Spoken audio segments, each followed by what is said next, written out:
जय हिंद साथियों, पहले तो मैं भारतीय जनता पार्टी के संस्कारों के बारे में आपसे बात करूंगा। ये कहते थे हम राम राज्य लेके आएंगे। ये कौन सा राम राज्य लेके आए हैं कि इतने लोग सड़कों पर मरते रहे। 2 महीने तक जो सड़कों पर चलते रहे, जिनको देखने वाला, सुनने वाला, खाना दाने वाला कोई नहीं था। टीवी पर आकर बहस बहुत लंबी चौड़ी करते हैं, लेकिन कोई अब इस देश के अंदर ना तो कोई नेता बचा है। और इनके संस्कारों के बारे में यही बताना चाहता हूँ कि इन्होंने महात्मा गांधी की जो इज्जत की, हमारे देश के सर्वप्रथम प्रधानमंत्री पंडित जवाहरलाल नेहरू के बाद में जो अपशब्द कहे गए,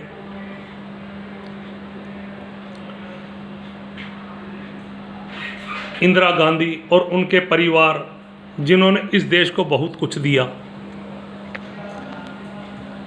इन्होंने तो कुछ दिया ही नहीं, सिर्फ बेचा है। ये एफडीआई का विरोध करते थे। जब खुद आए 100% एफडीआई लाद दी इन्होंने। ये आधार का विरोध करते थे।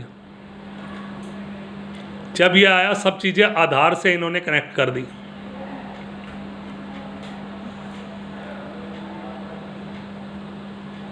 इनके नेता जब सिलेंडर में 7 रुपये 10 रुपये बढ़ जाते थे तो सिलेंडर सर पर कंधे पर रख रख के शोर मचा देते थे। पूरी वोट क्लब जंतर मंतर पर जलसे होते थे।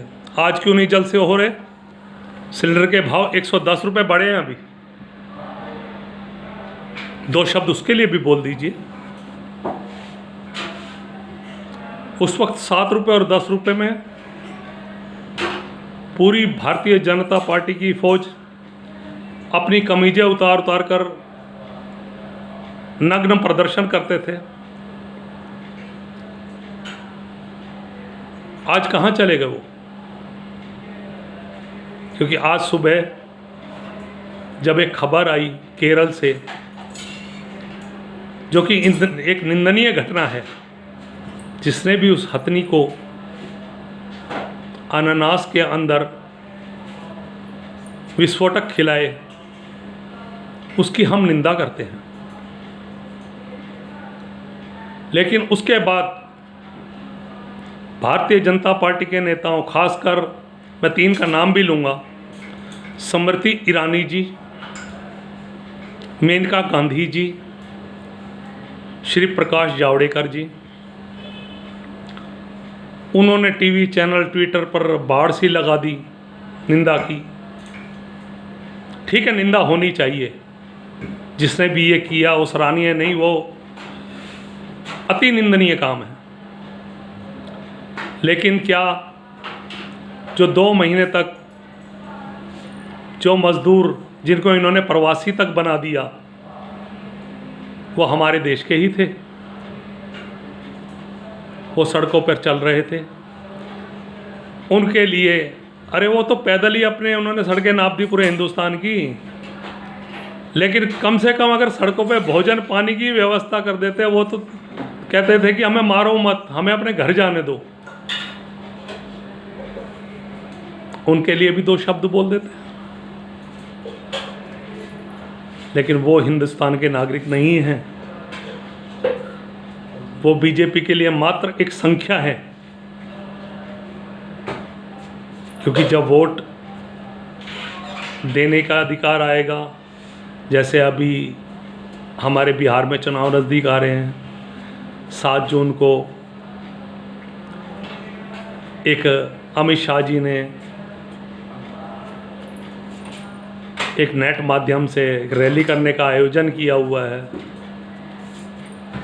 चाइना में हमारी सेना के ऊपर चीन की, भारतीय सेना के ऊपर चीन की सेना चढ़ी हुई है।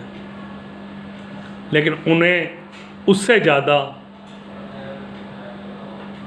अपने इलेक्शन की पड़ी हुई है। जबकि वो हमारे होम मिनिस्टर और रक्षा मंत्री और विदेश मंत्री का इसमें सबसे ज़्यादा रोल होना चाहिए।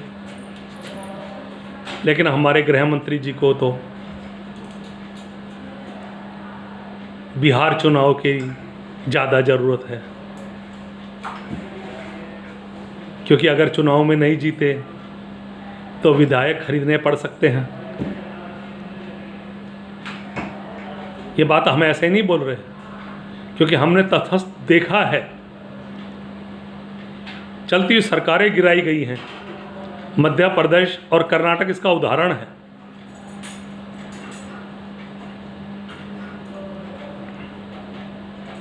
एक चुनी हुई सरकार को अगर इनकी संख्या बल भी कम हो तो ये चलने नहीं देते।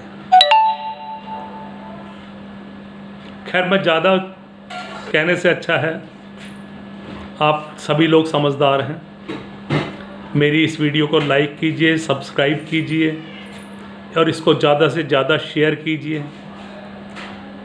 ताकि ये जो कान में रुई डाल के नेता लोग बैठे हुए हैं, किसी तरह इनके पास हमारी और आपकी आवाज़ पहुंचाई जा सके। धन्यवाद।